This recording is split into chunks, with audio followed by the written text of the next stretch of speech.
గౌరవ సుప్రీంకోర్టు కూడా కడుగు చేసుకొని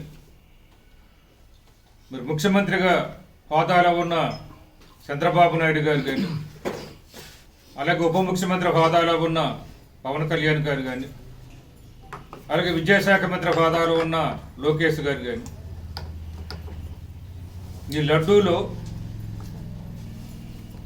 మరి జంతువుల కొవ్వు కలిసిందని ప్రచారం చేయడం సమంజసం కాదు, అది విచారణ అయిన తర్వాత చూడాలి తప్ప ఎలాగ మీరు చేస్తారు అని కూడా సుప్రీంకోర్టు కూడా మందలించడం జరిగింది మనకు తెలుసు. ఆ తర్వాతే సిట్ వేసారు, అంతకుముందు లేదు, తర్వాత సిట్ వేసారు అనమాట. ఆ సిట్టులోని మన రాష్ట్రం నుంచి ఇద్దరు సీనియర్ పోలీస్ అధికారులు, సిబిఐ నుంచి పోలీస్ అధికారులు ఉన్నారు మనకు తెలుసు. అక్కడ ఉన్న సిబిఐ డైరెక్టర్ వీళ్ళందరూ సీనియర్ అధికారులు, అలాగే దేవస్థానానికి సంబంధించిన వాళ్ళు కూడా, ఫుడ్ సేఫ్టీకి సంబంధించిన అధికారులు కూడా, వీళ్ళందరూ కూడా కలిసి విచారణ చేశారు.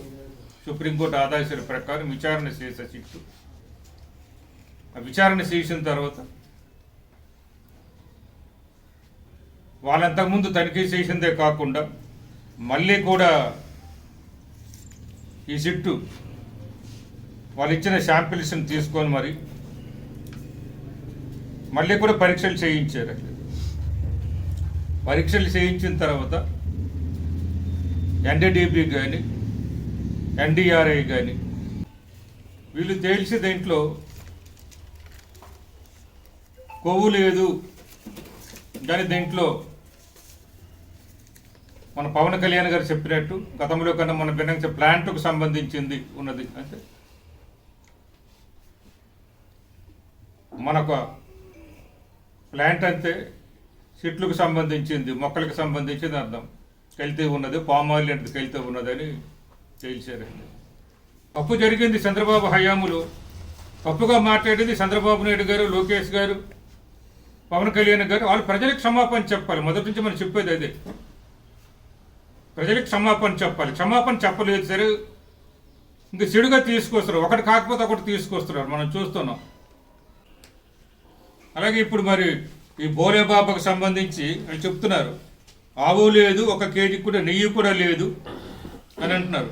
మరి అదే బోలేబాబా వీళ్ళందరూ కూడా ఒక పర్మిషన్ ఇచ్చింది చంద్రబాబు నాయుడు గారు. మరి అప్పుడు ఆవులు లేవు కదా, ఇప్పుడు ఆవులు లేదు కదా, ఆవు లేదు నెయ్యి లేదు, ఎలాగొచ్చింది అంటే కల్తీ అనేది వాళ్ళ భావంతో చెప్తున్నారు. మరి అప్పుడు కూడా వచ్చింది చంద్రబాబు హయాంలో, ఆయనకు పెర్మిషన్ ఇచ్చింది, బోలేబాబుకు పెర్మిషన్ ఇచ్చింది ఆయన.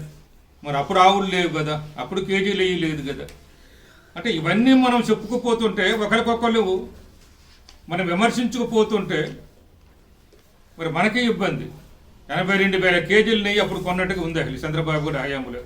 82,000 కేజీలని వీళ్ళ దగ్గర నుంచే, వీరు బోలేబాబా వీళ్ళ దగ్గర నుంచే.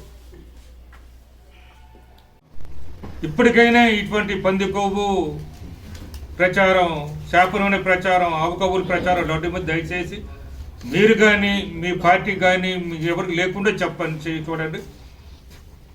మీకు మంచి మనసు ఉంటే పొరపాటు అయిపోయింది, ప్రజలకు క్షమాపణ చెప్పండి. క్షమాపణ చెప్పకపోయినా అటువంటిది ప్రచారాలు మాత్రం బయటకు రాకుండా చేయమని హిందువులందరి తరపున, భక్తులందరి తరపున మరి నేను మీకు కోరుతున్నాను. అట్లేదు.